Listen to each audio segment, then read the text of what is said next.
పుర ఎన్నికల్లో కాషాయ దళం కథనోత్సాహంతో దూసుకెళుతోంది. రేపు సాయంత్రం మైకులు బంద్ కానున్న నేపథ్యంలో అగ్రనేతలు ప్రచారాన్ని హోరెత్తిస్తున్నారు. బీజేపీ జాతీయ అధ్యక్షుడు నితిన్ నబీన్, మహారాష్ట్ర సీఎం ఫడ్నవీస్ కూడా ప్రచారంలో భాగస్వామ్యమయ్యారు. రాష్ట్ర అగ్రనాయకత్వం మొత్తం కాషాయ రెపరెపల కోసం క్షేత్రస్థాయిలో శ్రమిస్తున్నారు.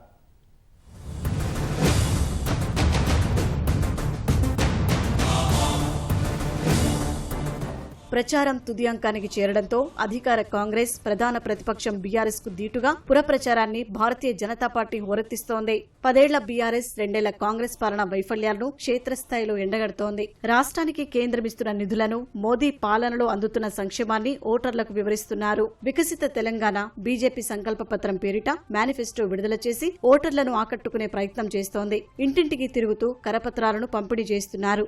6 గ్యారంటీల అమలులో కాంగ్రెస్ విఫలమైందంటూ బీజేపీ అధ్యక్షుడు రామచంద్రరావు ఛార్జిషీట్ విడుదల చేశారు. అవినీతి రహిత పురపాలన అందాలంటే అది భారతీయ జనతా పార్టీతోనే సాధ్యమని ఆయన స్పష్టం చేశారు. కాంగ్రెస్ పార్టీలో ఒక మంత్రి కొట్లాడుకుంటా ఉన్నారు. ఒక మంత్రి నీకు మంచిగా పోర్ట్ఫోలియో వచ్చింది, నీకు బాగా డబ్బులు వస్తున్నాయి, నాకేం రాలేదని బాధపడతా ఉన్నారు. మన భవిష్యత్తుని మనం తీర్చిదిద్దుకుందాం. ఏదైతే తెలంగాణకు మోసం చేసినటువంటి 2 పార్టీలు మనం తిరస్కరిస్తాం. ఒక్క అవకాశం బీజేపీకి ఇవ్వండి.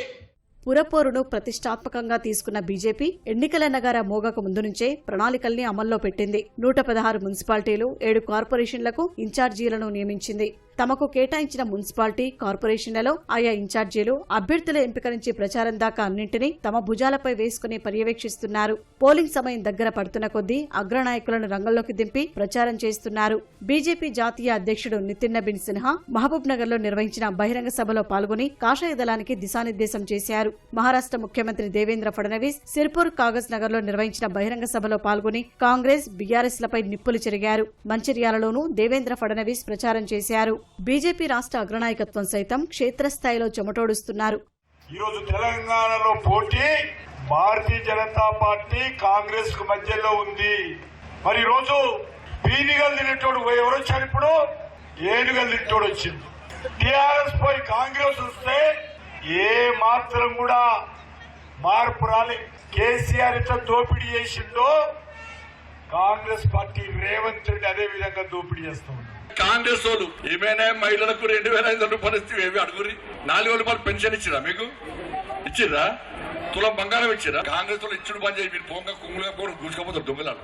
స్కూటీ, ఉద్యోగాలు ఇవన్నీ ఇండ్లు ఇస్తామంటే ఆయన ఓటు పట్టబట్ట గుద్దుతిరి గుద్దినాక రేవంత్ రెడ్డి సార్ ఏమంటాడు? నా తలకే నరికిన 1 పైసా లేదంటున్నాడు. 2 సంవత్సరాల కాంగ్రెస్ పార్టీ ప్రభుత్వం వచ్చి ఈ కరీంనగర్ కార్పొరేషన్ 1 పైసా ఇవ్వలే. ప్రచారానికి ఒక్కరోజే మిగలడంతో ఓటర్లను ప్రసన్నం చేసుకునేందుకు కాషాయ దళమంతా క్షేత్రస్థాయిలోనే పనిచేస్తోంది.